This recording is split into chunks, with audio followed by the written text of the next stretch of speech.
Hola a todos, bienvenidos.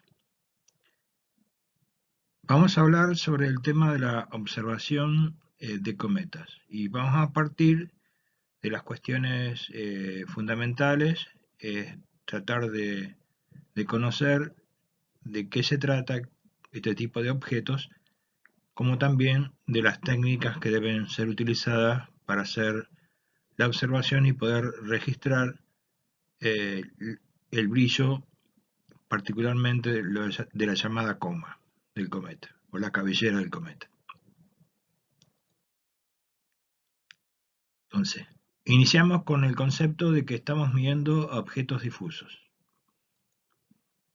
y que esa coma, esa envoltura de gases, básicamente que son hielos, y polvo, que es liberado en ese proceso de sublimación producida por toda la radiación solar y la electromagnética que proviene del Sol,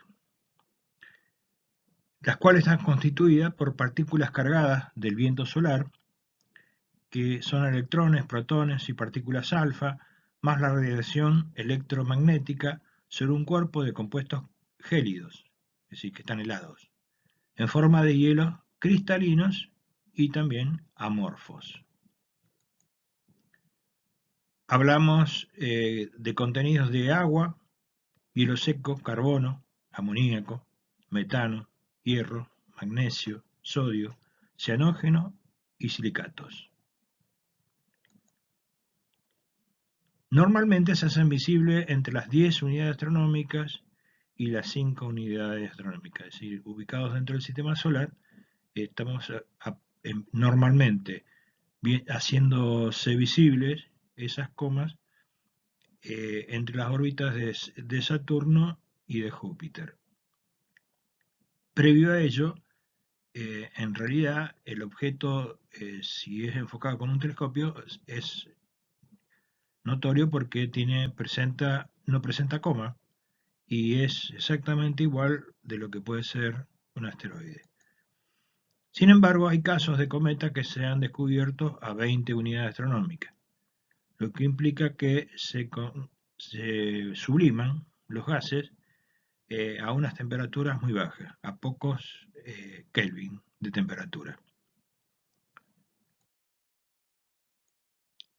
Existe una serie de métodos de estimación visual del brillo de la coma. El valor medido de la coma o atmósfera cometaria la llamaremos M1. Medir el M1 es medir la magnitud total de la coma solamente. Es decir, que no ingresa la cola del cometa en la medida M1. Es decir, estrictamente midiendo la coma. Mayoritariamente suelen observarse solamente las comas y muy poco de las colas, pero en algunos casos sí aparece la cola y en gran magnitud, lo cual se hace un poco complejo el desestimar la parte de la cola que está metida parcialmente dentro de la coma. Aquí tenemos primero un aspecto que debemos contemplar, que tenemos que analizar, es decir, en este proceso previo al método que vamos a utilizar para determinar el M1, vamos a considerar la apariencia que presenta esa coma. Esos distintos grados de condensación que vemos en el gráfico, de arriba a la izquierda y finaliza abajo a la derecha, desde el grado de condensación, o DC, aquí está el término en inglés, de 0, 1, 2, 3, 4 arriba y debajo 5, 6, 7, 8 y 9. Vemos claramente en el primer grado, que sería el igual a 0, el DC igual a 0, en este tenemos una coma que es perfectamente uniforme y su distribución no presenta ningún punto de condensación. Ya en el DC igual a 1 empieza a mostrar un pequeño punto donde está más condensado la coma del cometa. Y se trata de la región más cercana al núcleo físico del cometa, y que esta zona la llamamos condensación central o falso núcleo.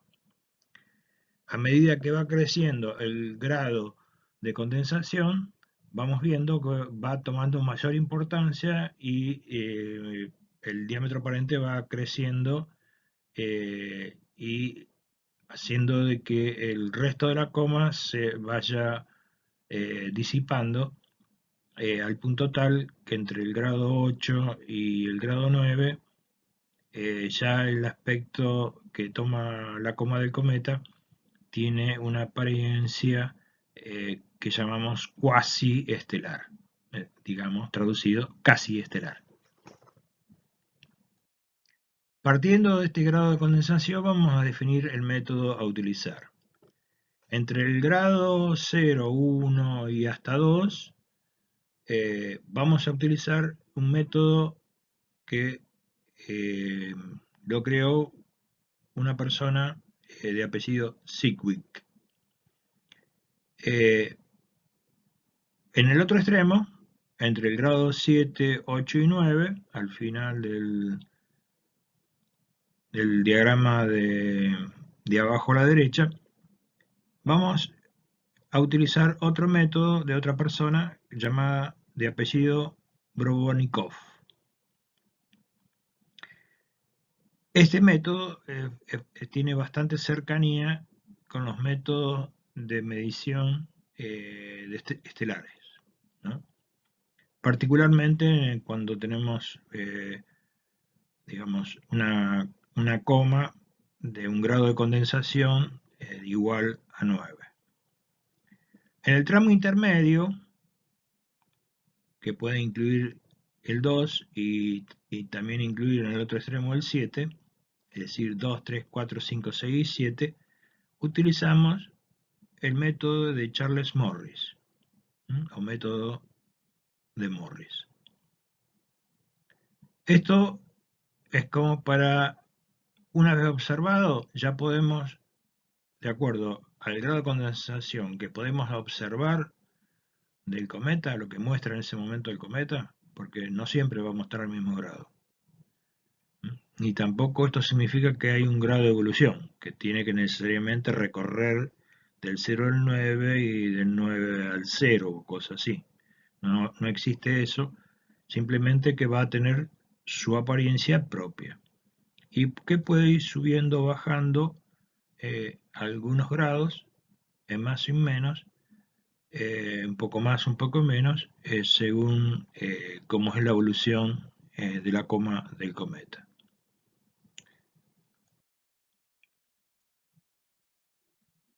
Para comenzar, debemos tener en cuenta que no solamente vamos a tener que observar al cometa, sino que vamos a tener que utilizar para compararlo estrellas llamadas de comparación.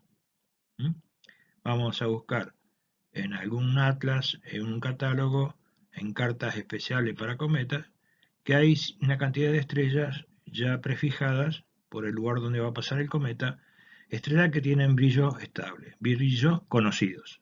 Es decir, sus valores son por muchos siglos o millones de años van a estar dentro de ese valor. Y que en general se tratan de estrellas que son de tipo solar, es decir, espectro G, o bien algún tipo espectral cercano al tipo solar, que podría ser, por ejemplo, las de tipo F.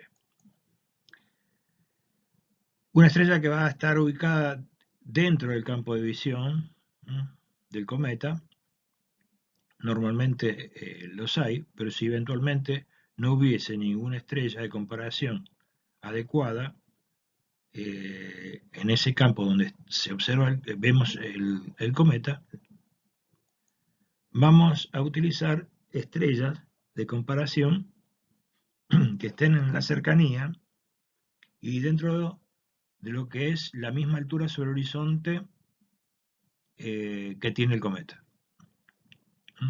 Como para no modificar por cuestión de altura,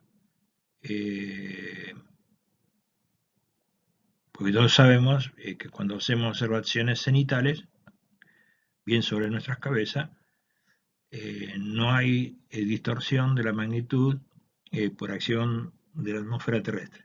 Pero a medida que vamos bajando, y particularmente en los últimos 20 grados, ya cercanos al horizonte, ahí se empieza a complejizar y lo que observamos visualmente no corresponde exactamente al valor real del M1.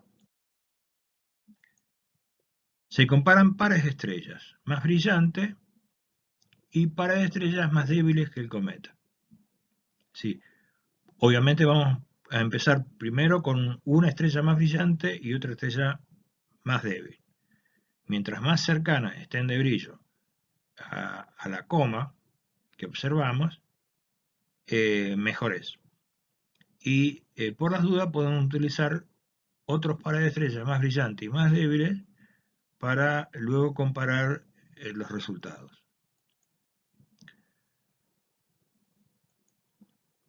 Lo que aquí queremos enfatizar que no importa tanto la cantidad de cometas que son observados durante una noche, sino que importa que nos tomemos el tiempo suficiente y necesario para hacer todo el proceso de adaptación a la oscuridad, de observar, de comparar con estrellas en la cercanía, una más brillante, una menos brillante, hacer un procedimiento que viene a continuación, que es descrito aquí a continuación, y luego hacer lo mismo con otro par de estrellas, en lo posible. Entonces, requerimos calidad, se exige calidad en la observación sobre la cantidad de cometas observados en una noche. Aquí tenemos una carta de comparación. Tomen cualquier cometa, el 88 periódico Hubble. Esta carta es de noviembre del 2009 y vemos en el campo estrellas brillantes, estrella más débil y la traza del recorrido del cometa con una señal indicativa de cada día a las 0 horas de tiempo universal. Entonces, particularmente vemos que las estrellas que están, digamos, seleccionadas para utilizarse en función del brillo aparente que iba a tomar el cometa, se colocan valores enteros, pero que en realidad, en todos los casos, va a aparecer debería aparecer delante del último dígito de la unidad, en realidad pasa a ser decimal de magnitud. Por lo tanto, hay un punto decimal, o en castellano una coma decimal. Si yo estoy observando uno que dice 96, en realidad se trata de magnitud 9 y 6 décimas de magnitud. 9.6 o 9,6. Recordemos que en todos los reportes y en todas las publicaciones en astronomía tenemos que utilizar el punto decimal y no la coma decimal. Igualmente, si en algún momento digo coma, por ahí a uno se le escapa en la explicación justamente ese detalle, que tiene que ser punto decimal. Consiste fundamentalmente en que el observador memorice la imagen del cometa y a continuación mueva el telescopio, si es necesario, para efectuar su comparación con estrellas alternativamente más brillantes y menos brillantes. No es que vamos a comparar primero con todas las brillantes y luego con todas las débiles, sino tomar una más brillante, enfocar esa más brillante, aplicar el método que ahora vamos a describir y que son 3 métodos diferentes y 3 formas de procesarlo, y luego a continuación la más débil y volver al cometa. Como se hace en fotometría, Es enfocar el objeto, tomarla de comparación más brillante y tomar luego la comparación más débil. Lo único que faltaría medir el fondo cielo para que sea fotometría. En este caso estamos tratando simplemente de algo un poco más simple. Se requiere además de contar con un software astronómico o carta celeste que nos provea las magnitudes de las estrellas de comparación. Algo parecido a la carta celeste que vimos anteriormente del cometa Hubble. Cuando el cometa sea suficientemente brillante, podrá efectuarse por medio de binoculares. Se debe usar, si es posible, el instrumento más pequeño del que se disponga y que sea capaz de mostrar claramente al cometa. Es decir, muchas veces nos hemos tentado a utilizar telescopios de mayor apertura, especialmente con los cometas débiles, pero puede pasar de que estamos utilizando mejor un telescopio de 40 centímetros de abertura o de 30 centímetros o de 25 centímetros y sea un instrumento que, si bien nos muestra perfectamente y claramente con mucha definición la coma del cometa, probablemente produzca una subestimación de brillo porque estamos colectando demasiada luz. Entonces tendríamos que bajar a un instrumento de menor potencia como para que toda esa masa de luz de la coma se concentre un poquito más o bastante más, que permita medirlo, permita que tengamos estrella de comparación y esa medida es siempre más eficiente que la que podemos obtener con un instrumento mayor. Igualmente cabe la posibilidad del uso, por ejemplo, de un binocular y después observarlo con un instrumento o con dos instrumentos más grandes para ver otros detalles y se reportan otros tipos de detalles, no tan solo el M1, sino que otro tipo de detalles, si tiene cola, de qué largo tiene, qué ángulo de posición tiene, bueno, un montón de cuestiones que luego veremos más en detalle. Entonces, el utilizar un instrumento más pequeño, de menor abertura, eso es lo que justamente nos da una ganancia porque ya está, desde ya está integrando una mayor cantidad de luz que proviene de la coma y de dar como resultado una magnitud mucho más ajustada. Entonces logramos lo que se llama efecto de concentración. En esto es vital tener claro que mientras más mejor podamos concentrar la imagen, es más eficiente y más cercano a los métodos tradicionales de mediciones fotométricas. Ahora vamos a comenzar a analizar un poco los métodos que son utilizados para la estima de las magnitudes globales. Y si cuando hablo de magnitud global, estoy hablando de magnitud global de la coma, no de la cola. El objetivo de hacer una estimación de magnitud es obtener el brillo total integrado de lo que es la cabellera o la cabeza y técnicamente la coma del cometa. Esto se logra comparando estrellas desenfocadas. Acá está la clave, una de las claves de los métodos, comparando estrellas desenfocadas de magnitud conocida con el cometa. Y así se desarrolla un breve resumen de los diferentes métodos. El método Boronikov, también llamado out-out, o fuera-fuera. Esto es para los casos de los grados de condensación más altos, es decir, del rango de 7 a 9. ¿Cómo procedemos? Tanto el cometa como las estrellas de comparación son puestas fuera de foco. Cometa y estrella son puestas fuera de foco. Es muy fácil de realizar, trabajas bien para objetos bien condensados. Puede dar lugar a una significativa subestimación de brillo en objetos muy difusos o de gran tamaño. Es decir, acá hago la salvedad que si bien este método se puede aplicar para todos los grados de condensación, genera una subestimación, una subvaloración del brillo, nos va a dar un brillo un poco más débil o bastante más débil cuando se trata de objetos muy difusos o de objetos de gran tamaño de diámetro aparente. Entonces, es como que ahí no deberíamos para nada utilizar Brodnikov. ¿Cómo se trabaja? Primer punto, desenfocar el ocular del telescopio o del binocular hasta producir una imagen de un tamaño aparente similar entre las partes visibles del cometa y las estrellas de comparación.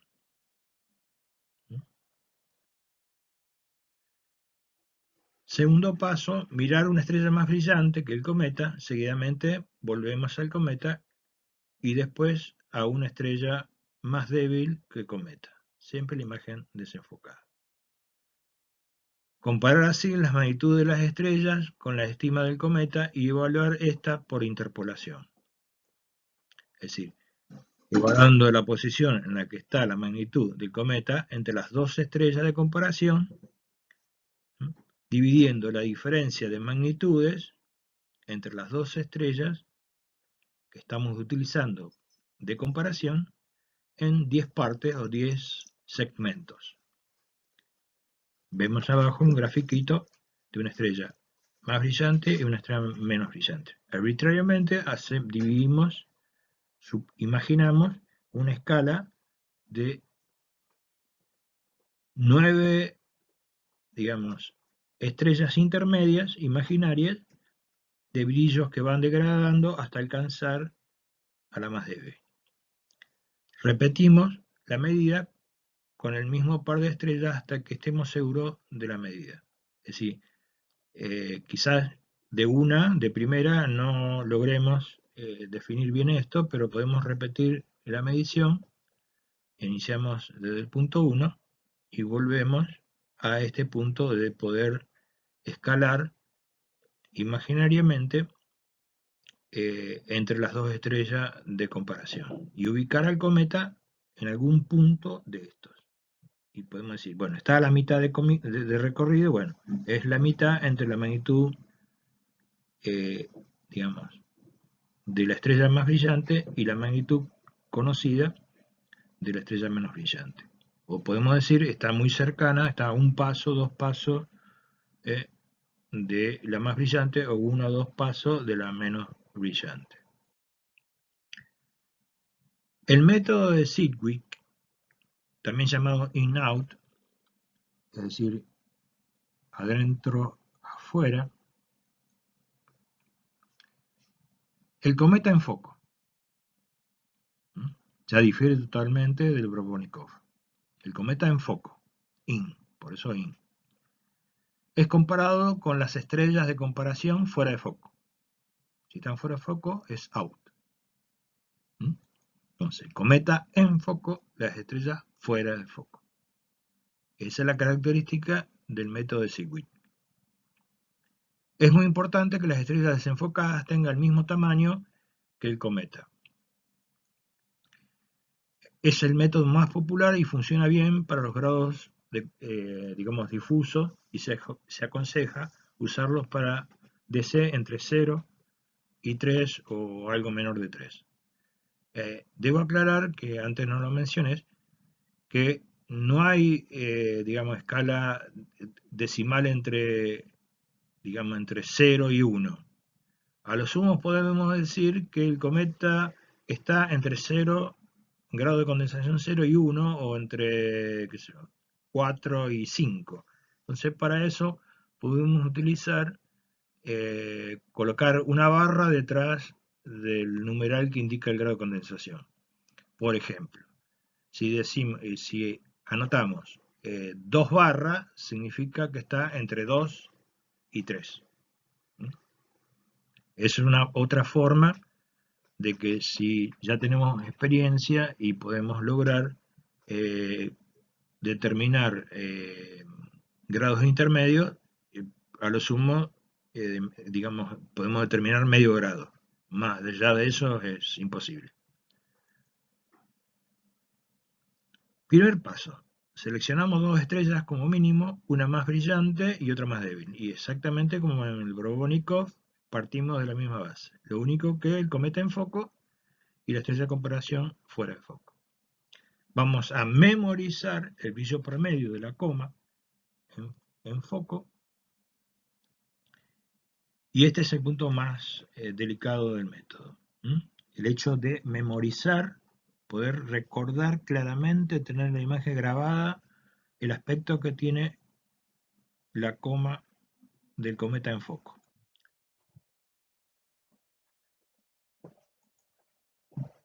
Punto 3. Desenfoque la estrella de comparación hasta que su diámetro sea igual a la coma en foco. Compare el brillo superficial de las estrellas enfocadas con el brillo superficial promedio memorizado de la coma. Se estima en qué posición cae el brillo del cometa entre 10 segmentos de la diferencia de magnitudes entre las dos estrellas de comparación. Similar al Borobonikov. Ver interpolación en el método de Borobonikov.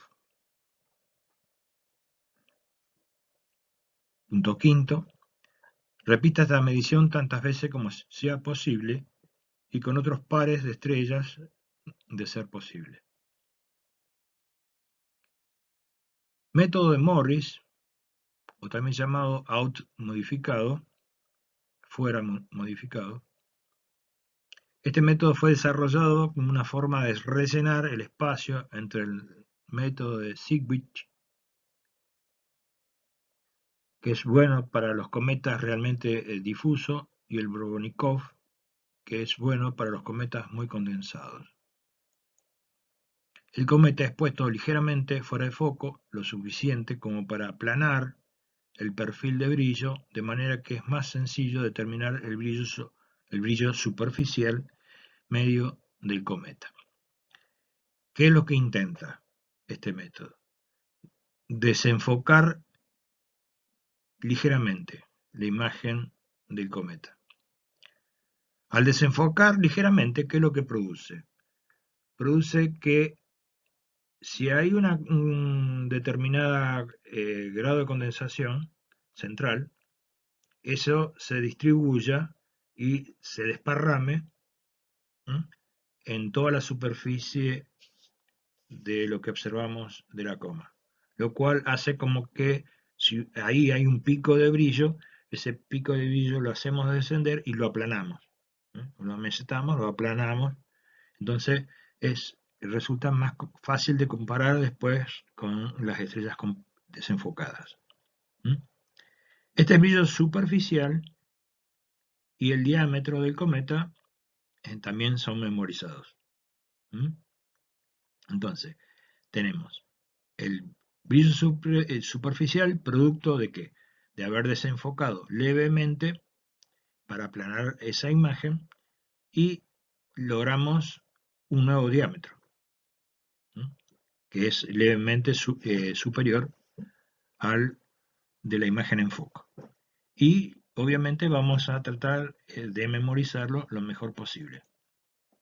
Luego las estrellas de comparación son desenfocadas hasta que tengan el mismo diámetro que el cometa, que está ligeramente desenfocado y que hemos memorizado.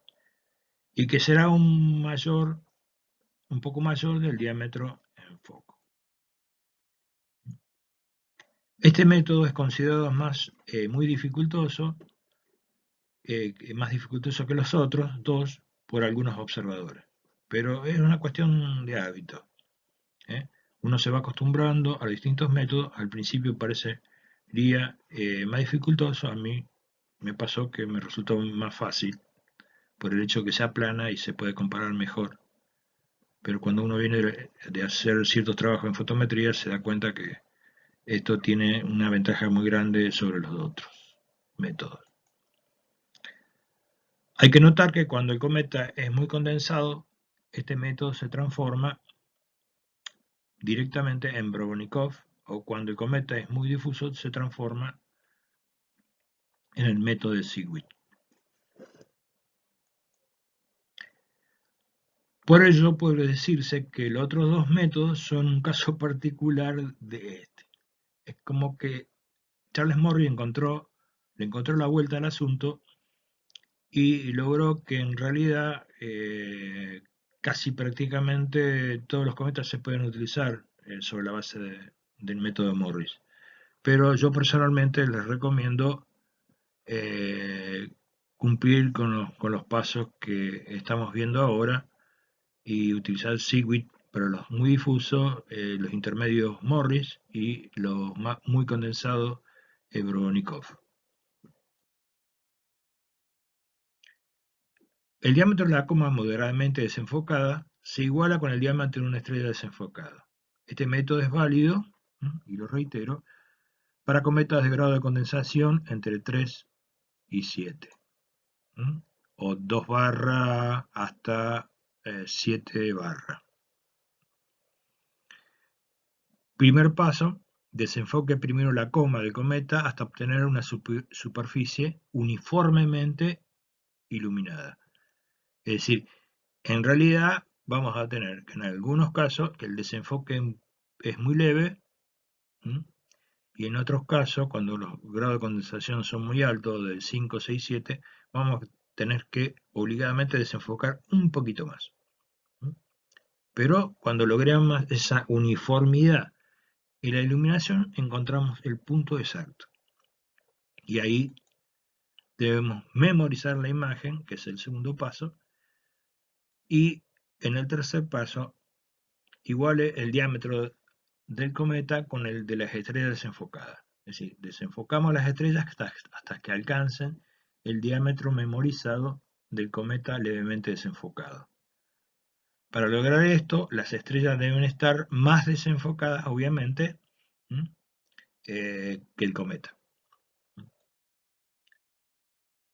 Cuarto, comparando el brillo superficial de las estrellas desenfocadas con el brillo del cometa memorizado, estimar la magnitud como en los métodos anteriores, y dividimos en segmentos de brillo entre las dos estrellas, una más brillante y otra más débil, para poder sacar la estima. Repetimos esta operación todas las veces que sea necesaria, sobre todo cuando tengamos dudas. Aquí, si bien como no podemos realizar una práctica de observación visual directa, he utilizado en tiras imágenes que muestran un campo estelar cualquiera. Aquí no hay cometa presente, pero vemos una imagen en foco, o más o menos en foco. Se hace difícil, si no por ahí el seguimiento no es del todo perfecto. Todos los pequeños errores se notan en este tipo de imágenes, sobre todo cuando están ampliadas. Y lo que hice es desenfocando, utilizando una herramienta como Photoshop, logrando distintas imágenes levemente desenfocado, la segunda, la tercera más desenfocado, la cuarta mucho más, mayor desenfoque. Podría haber hecho una escala mucho más amplia, quizás podría haber hecho una escala intermedia entre enfoco y levemente enfoco, y a la derecha tenemos el caso de una pequeña coma, en negativo igual que la imagen que le estoy mostrando como ejemplo, y ahí podemos buscar entre todas esas estrellas alguna más brillante, una menos brillante que el cometa que lo tenemos acá a la derecha. Lo repetí 3 veces para que no esté tan distante de cada uno de los cuadros, y podamos determinar, bueno, está aproximadamente entre tal estrella y tal otra. Entonces de ahí, decir, bueno, imaginamos que hay 10 segmentos entre esa estrella y esta otra y que está, pongamos, para hacerla fácil, está a mitad. Entonces pues vemos esa estrella qué magnitud tiene y la menor qué magnitud tiene. Y exactamente en el valor medio entre ambas magnitudes estaría la magnitud del cometa. Si logramos obtener resultados con centésima de magnitud, si es menor de 5, directamente nos quedamos con el decimal de magnitud obtenido. Si es mayor de 5, pasamos al decimal superior al obtenido. Por ejemplo, si tuvimos 44, el decimal, nos quedamos con 4. Si obtuvimos 45 o 46, pasamos a 5, como decimal de magnitud. Determinación del diámetro de la coma. ¿Cómo hacemos para determinar el diámetro de una coma? Hay varios métodos, pero lo más simple que tenemos es compararlo justamente con el campo estelar, utilizando estrellas del campo estelar. Una observación que debo hacer es que la cola tiene un aspecto circular cuando el cometa está lejano.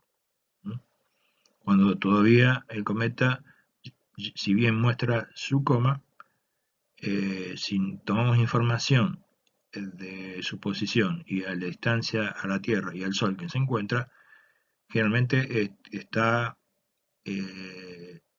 a más de 2 o 3 unidades astronómicas de distancia, y la coma tiene la particularidad de ser perfectamente circular.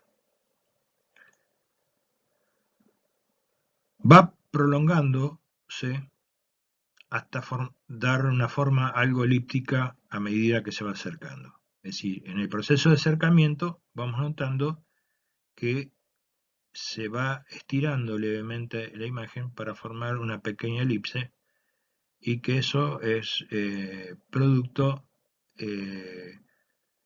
de que se va reduciendo la medida y la forma por la presión de radiación solar que va recibiendo. Es decir, que de modo que el viento solar y las partículas electromagnéticas van empujando hacia atrás y deformando un poco la forma original, que era circular, para hacer una pequeña elipse.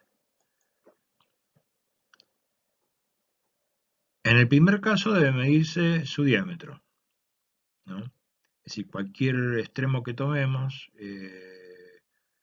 siempre el diámetro es el mismo. Como tiene forma circular, basta con tomar uno solo. No necesitamos tomar más de una vez el diámetro.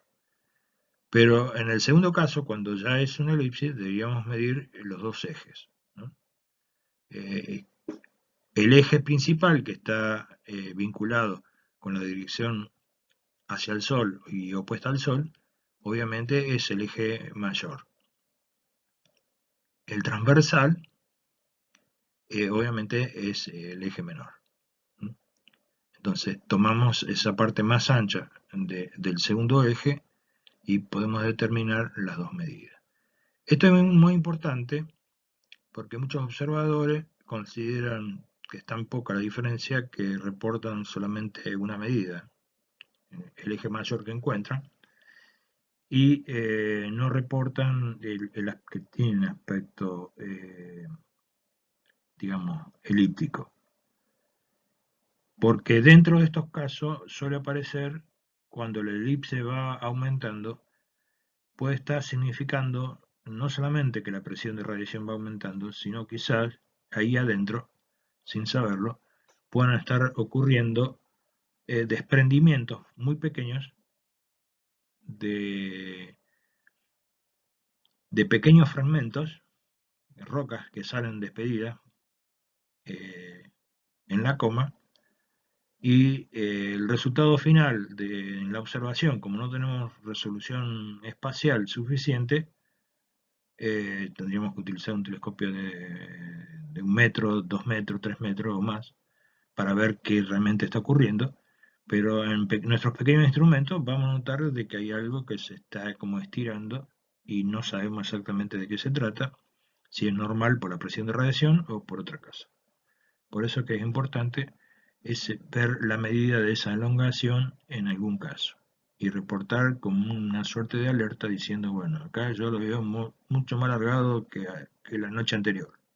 Entonces puede ser un llamado de atención. La medición se hace mediante estimaciones comparando a través del telescopio el tamaño de la coma, con la separación entre dos estrellas que deberán luego ser identificadas sobre la carta celeste. Es decir, vemos el diámetro de la coma en foco y la comparamos con dos estrellas que estén juntas, cercanas o no, pero por lo menos que estén en el campo, decir, bueno, el diámetro coma es aproximadamente igual o parecido, un poquito más grande, un poquito más chico, de la separación de esas dos estrellas en particular. Podemos identificar sobre la carta cuáles estrellas se tratan y medir la separación angular entre ambas estrellas. Entonces, eso nos daría una pauta de cómo medir el diámetro aparente de la coma del cometa. El valor angular de esta separación podrá obtenerse mediante la escala estándar de Latras, bien conociendo las coordenadas de ambas estrellas. Es decir, hay un método de cálculo a través por medio de la determinación de las coordenadas propias de cada estrella, se puede sacar la separación angular y el ángulo de posición. Es decir, en qué dirección están en relación al norte celeste. Hay programitas hay software que, sobre todo algunos programas planetarios, que uno traza una línea con el mouse sobre ambas estrellas y directamente nos tira los datos de separación y de ángulo de posición. Lo que no importa en este caso es la separación. Y bueno, hasta aquí hemos visto lo esencial que tiene que ver con los métodos que se utilizan para poder determinar la magnitud de la coma de un cometa. Es esencial de que esto lo puedan ir leyendo y a medida, en función de que puedan hacer observaciones, sean con binoculares o sean con telescopios, tengan a mano este video y poder detenerlo en cada fase del proceso hasta que pasa a ser incorporado, obviamente, en nuestro cerebro y es parte ya, se hace carne en uno el método y bueno, cada día lo podemos aplicar con mayor precisión. Para esto siempre se requiere de pronto la ayuda, el apoyo, y en el cual estoy dispuesto a contribuir y a colaborar con cada uno de los observadores para esta fase de la observación. Ya en la próxima charla encararemos el tema de las colas de los cometas, para luego ir pasando sucesivamente por distintas charlas hasta completar el tema de la comunicación de la información de la observación realizada. Muchas gracias.